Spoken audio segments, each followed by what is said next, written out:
Assalamualaikum warahmatullahi wabarakatuh. Halo semuanya, kembali lagi dengan saya Muhammad Irfan Rizky.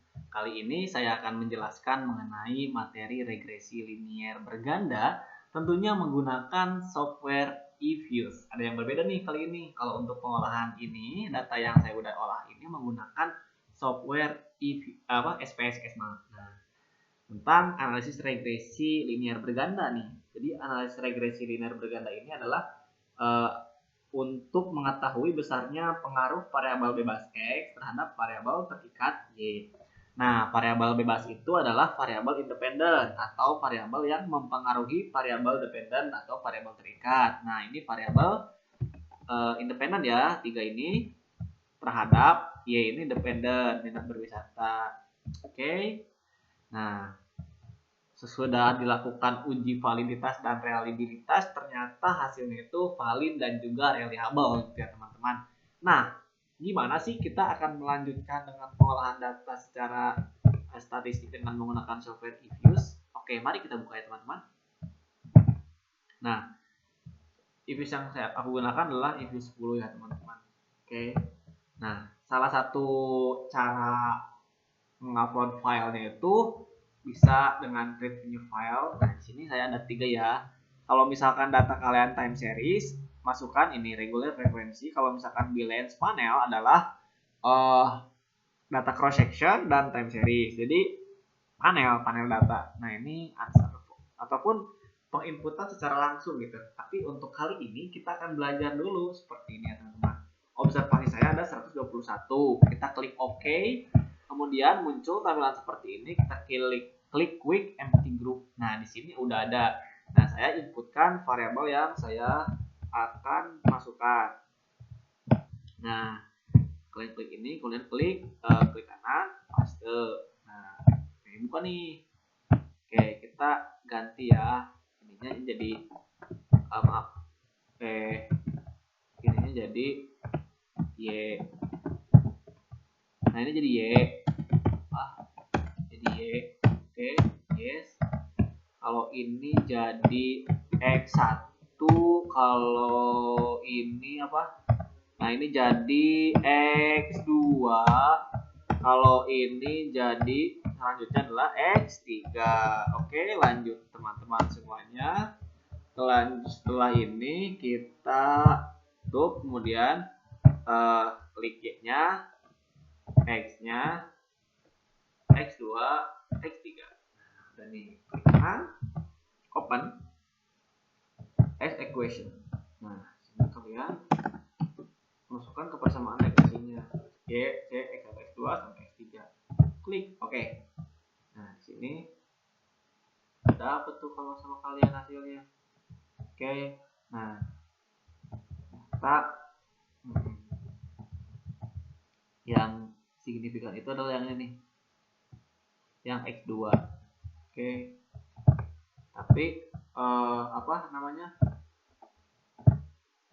model yang kita buat ini tidak bisa langsung digeneralisasi ya teman-teman. Untuk model ini semua nih, kita harus melakukan uji asumsi klasik terlebih dahulu agar model yang kita buat bersifat loop based linear unbiased estimation. Nah, oke nih, kita langsung aja ya.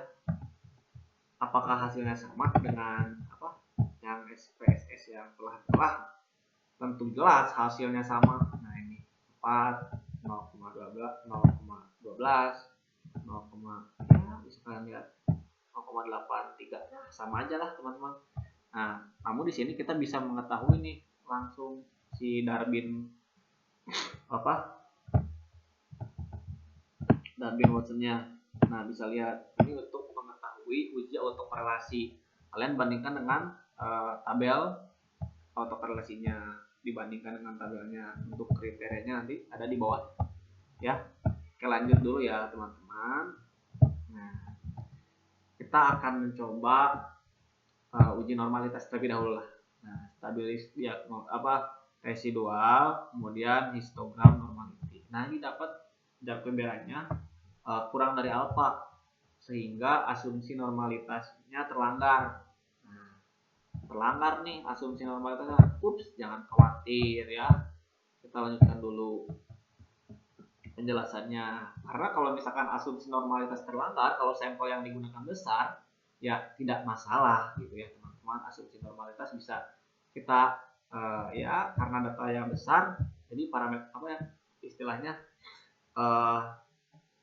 taksiran yang kita buat mendekati parameter ya. Jadi perbesar aja sampelnya gitu. Dalil limit pusat ataupun apalah nanti materinya apa tentang itu lebih jelasnya ada bahan materinya tentang itu tentang si parameter sampel perbesar. Nah lanjut view kita ke uji linearitas dulu ya karena namanya regresi linear. Nah harus linear dong datanya tentunya. Klik stability diagnostik ya ini. Jadi kan tadi klik view terus stability diagnostik. Kemudian kita klik Ramsey reset test atau regression specification error test. Oke, lanjut. Nah, ini klik lihat emang si F statistiknya tuh lebih dari 0,05. Jadi ya asumsi linearitas aman ya. Nah, selanjutnya kita ke uji selanjutnya uji multikolinearitas dulu kali ya kita fit. Nah ini kurang dari 10 jadi tidak ada gejala multikolinearitas. Kemudian datanya regresinya asumsi linearitasnya terpenuhi dan lanjut ke heteroskedastisitas. Nah autokorelasi dulu lah biar asik. Nah karena autokorelasi tadi saya udah menunjukkan ya yang Darwin Watson ini ya nah ini bisa dilihat. Oke, Darwin Watson ini kita lihat dengan hasil ini nih. Nah ini ada kriterianya ya teman-teman semuanya, sekalian cek. Nah ini oke. Nah langsung aja ke kesimpulannya biar asik. Nah ini berdasarkan tabel output model summary di Darwin Watson itu sebesar 1,05 jadi maaf 1,55 nilai DW berada pada ya sehingga ini tidak ada gejala multikolinearitas. Nah apakah sama? Ya kita coba aja sama hasilnya. Kalau misalkan menggunakan p-value nantinya mau dibandingin ya klik view kemudian koefisien kemudian klik serial number.